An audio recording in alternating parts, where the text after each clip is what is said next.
So, Jason, we have something a little bit special today. Do you want to talk about what we're going to play for our listeners now?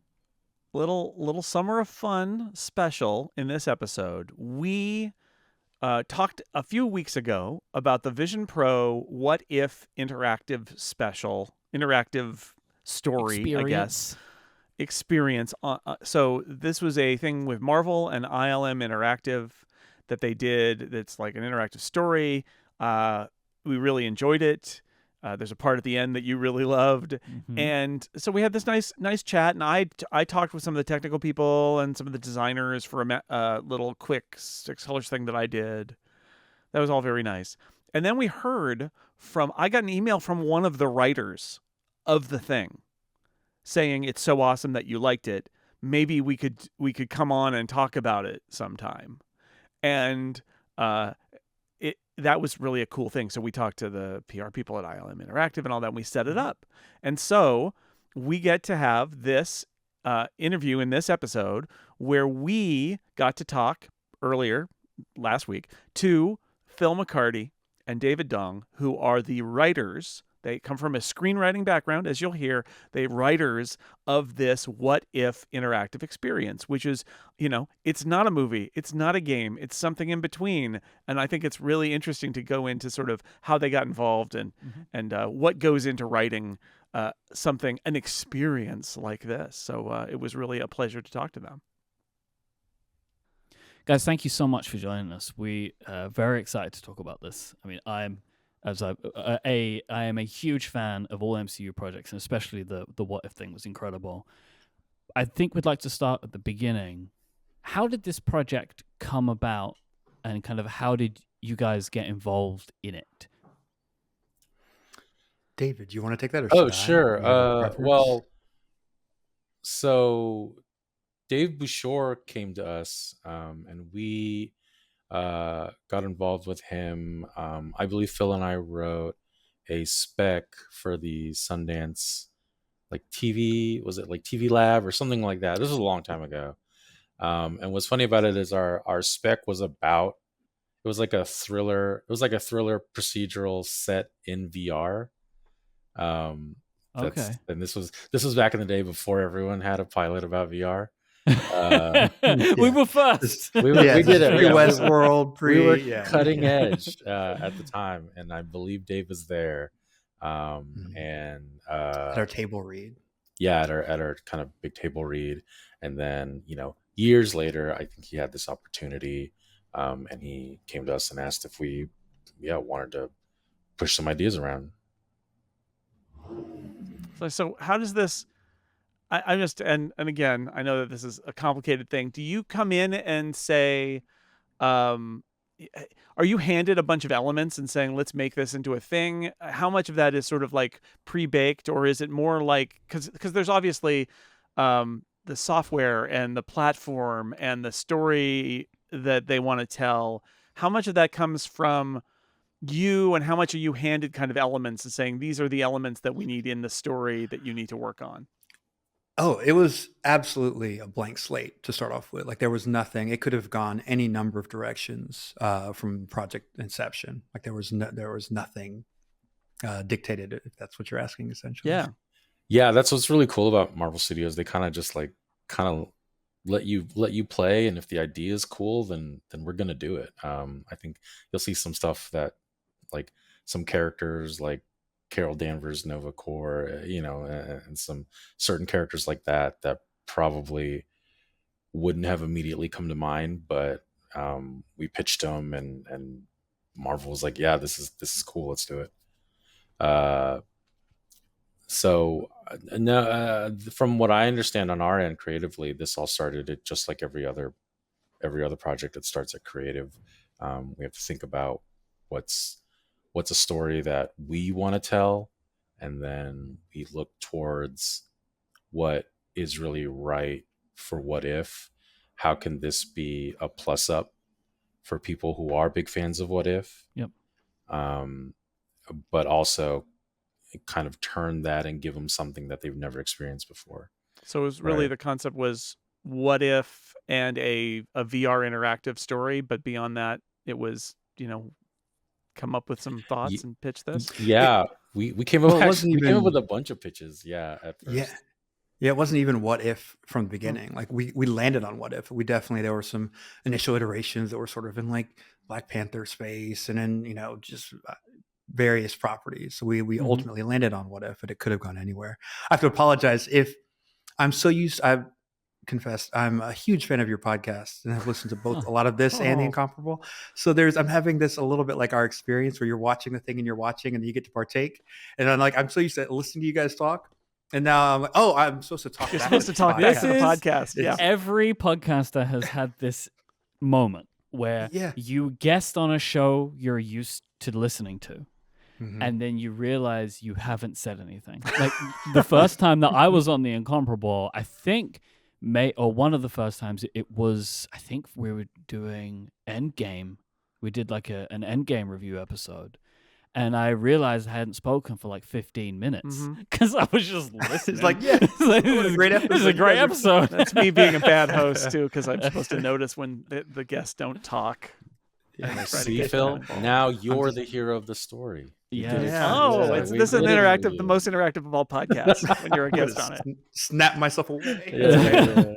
I do think that like the what if idea was maybe the best place for a story like this, where things can kind of be unexpected and strange and weird things are happening, and also the idea of with the experience of Vision Pro being in a bunch of small sections, like you're dipping into a lot of character stories. It feels like it fits the anthology style of a what if really, really well. I think it was having experienced it seemed like a very logical place to land on in the end.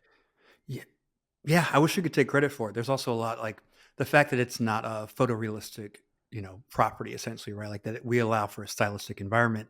It seems so smart in retrospect. Like, yeah, what a great choice that was. It's just we landed there rather than kind of like aimed there, if that makes sense. But yeah, I think that a lot of things made this the ideal property for this platform. No, go ahead. The thing about the MCU, right, is that you've got, and Marvel in general, is you've got a toy box there of all of these characters.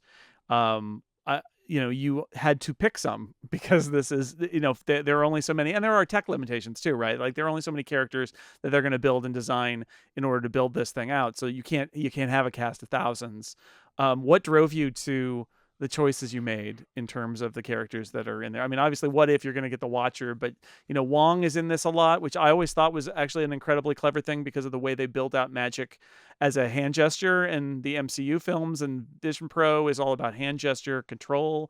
Any other, what goes into choosing the toys from the toy box? Well, so for Phil and I, a lot of this idea started very much as a like simplifying it, but it's very like, what if the villains you knew were heroes, and what if the heroes weren't who you thought they were? And so when you start there, we gradually put our guests through, like, well, who's the biggest bad of them all? Thanos, right? So when you first encounter that, it's emotionally very uncomplicated. You know what you're doing, even if you've been overwhelmed. This is your first, kind of immersive spatial thing. This is the big MCU bad guy. So there. Then we wanted to do something a bit of a tone switch, and so that led us to kind of the like 70s 80s Cold War feel, and then that's a couple of iterations in, and we came up with the kind of cool Darkman Captain America kind of story twist on that. And then finally we wanted your third one to be a character that was that you would have very emotionally complex feelings about when you were dealing with that. You shouldn't be so sure that these are all villains. So we took like one of my favorite MCU villains, Hela. That character's so hilarious.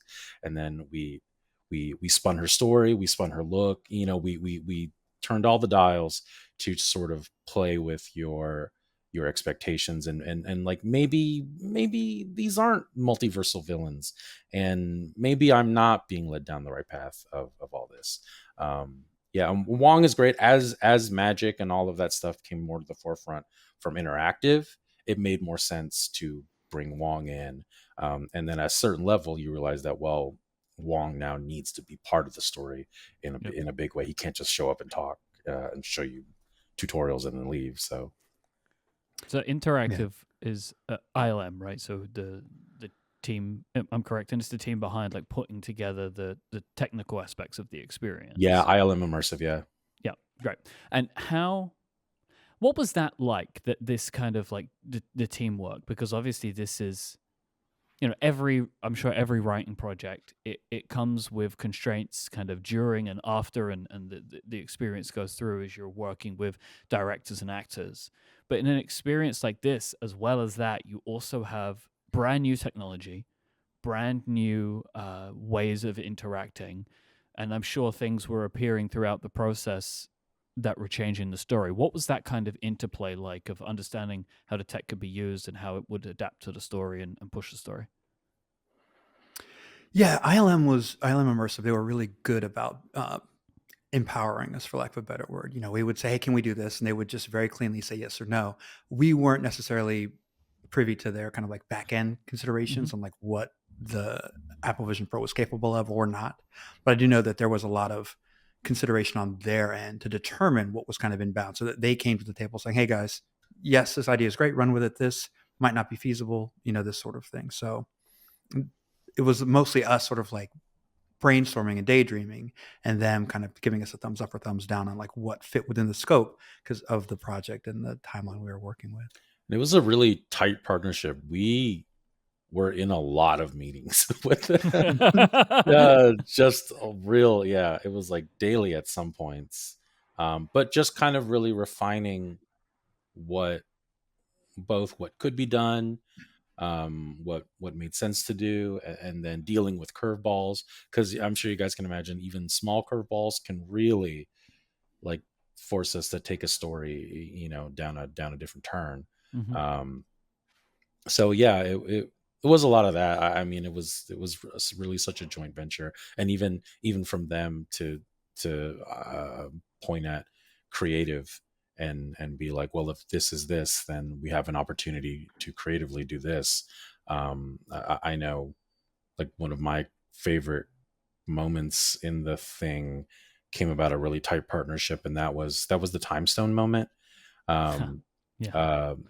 Because sorry if I'm jumping around, but this was a big collaboration by every, Joe, Ian, Sharif, Dave, all of us, to kind of craft that very specific moment where like this character asks you for help, but as the player you don't know what to do because we haven't given you the tools to do it, and then suddenly a portal opens and you hear clink clink clink, and we put the time stone right in your vision, and then it's like and you start piecing it together, what it is, right? It's no one ever tells you how to use the time stone, and no one ever really hands you the solution about how to save Fenris until much longer after most people have already done the motion. And that was just big teamwork by me and Phil and all of the Immersive team. Right, it's set up at the beginning that there's this mechanic, and so when you have that moment, then you realize what to do. I mean, this is interesting. So I talked to some of the designers involved in this a while ago, and they said, the challenge here is that it is an interactive story. It's not quite a video game, right? It's an interactive story, and in part that's because if you guys made this a complicated branching narrative, you would be building out huge sections of story that people would never see. And I'd still be writing to this day. Yeah. Exactly. And so there's one clear narrative branch, but otherwise it's more of a gentle kind of like leading you through and letting you participate in what's going on. It strikes me as being, though, writing wise, a little bit like working on a video game where there's this incredible kind of like collaboration between the people who are writing and the people who are building the technology. Have you guys worked on video games before? Is your background just in like movies and TV and things like that? Because this would seem, unless you come from a video game background, to be a little bit of a different kind of collaborative effort.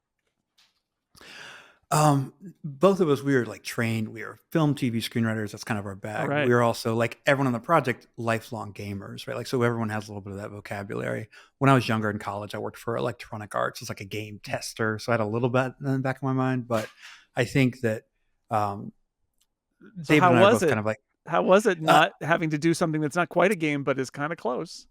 it was really interesting because as a film writer and a screenwriter, you have like your core utility is for your protagonist to like do and say things, right? Like they get to do things and say things, and that's how the audience gets to like have a feeling about them or like get to know them. We were in a situation where in this story, you're telling a story and the protagonist, the player, can't say a single thing. Like there's no way for that person to kind of express any sort of emotional agency, any sort of there's nothing they can do. And so on some level, it felt very much like you were kind of like, handcuffed, like, oh, our primary tool wasn't available to us. But kind of necessity being the mother of invention, it encouraged us to like find other ways to have like the watcher or Wong bounce back emotional responses to kind of an implied emotion from the player, if that makes sense. Wow. It was very, very interesting. And again, luckily, everyone on the team we were, a family of gamers essentially. So that shorthand was already like built in. Like we all knew that was a limitation, but it was definitely different from our traditional writing. Yeah, like I don't have any professional experience building a game, but I have played enough games in my life to certainly be able to put myself in the shoes of my audience, which is always really important to me when I'm writing something. So I know what this is going to look like from the audience perspective, whatever we're writing, whatever we're working on. And like Phil said, your tools change when you're in interactive, right? So you no longer have control of the camera. I took this great course at UCLA about games writing, I think by like John Kalin, and it turned me onto a thought that was really interesting. Where like in interactive writing, you're not really in control of time; you're in control of place, right? What you're really doing is you're shuttling your player in this instance from location to location, and they're discovering the story there um, uh, on their own terms, of course, within reason. So that really struck me, and that you can probably see some of that philosophy in the writing and the staging and the structure of What If Immersive. It never really occurred to me the idea that, yeah, you usually are writing dialogue, and instead you've got a whole bunch of characters who can kind of lean in toward the player, toward the viewer, and say, oh yes, but they can't respond unless, because this is not one of those things where they're going to put up like a grid of responses. You don't have a video game controller. Like it's a very limited set of interactions. So you have to make those assumptions about, like, obviously the character is troubled in this moment. They've just seen something difficult, or they've just done something and they're reacting to that, and you can kind of react to that, but you can't ever have the character who's running the show say anything. That is quite a challenge. That's amazing. Yeah, and I did like in some of the moments where I knew there was something to be done, but I could kind of sit with it a little bit, and a little bit more would happen. Like I thought that was really cool. Like like I know I'm supposed to deal with this thing right now. I'm supposed to stop this fight. But if I let it play out a little bit, I can watch Carol Danvers flying around and like doing the whole thing, and like they're talking. Like it's I can see how that is like also a complicated part of video game writing, which is, as you say, like you're encouraging someone to go do a thing, but they still have to go and do it. And you've kind of, I guess, got to account for that a little bit, that it's not going to just end. There has to be some element of, I guess, looping, I would suppose, in there that you have to consider. Yeah, I mean, so it's like you said, it's a very tricky thing to balance, right? Like you have to give the player enough agency where they feel like they're not just like on rails completely on a roller coaster where if I black out, I'll wake up and this thing will be over. Yeah. Like you want to, make them feel like they have to do something, but also you can't give them complete, agency where they can do anything, so that the narrative does progress. So yeah, so in that moment there is like a little bit of looping, and in other places, and there are a couple places where if the player doesn't do anything, we will kind of like nudge you forward so you don't get stuck or anything. But yeah, it's certainly a tightrope to. But I would say that's where the bounds of like immersive story and games are being drawn, right? Like if this were a game, my expectation would be to give a lot more of this freedom and to account for a lot more of this type of thing. But Right. we're not a game, right? We are trying to tell a story of which you are the protagonist. Now, I always envision the writer's job as being, obviously you're interacting, but you're doing your job and there's a whole team of other people doing their jobs.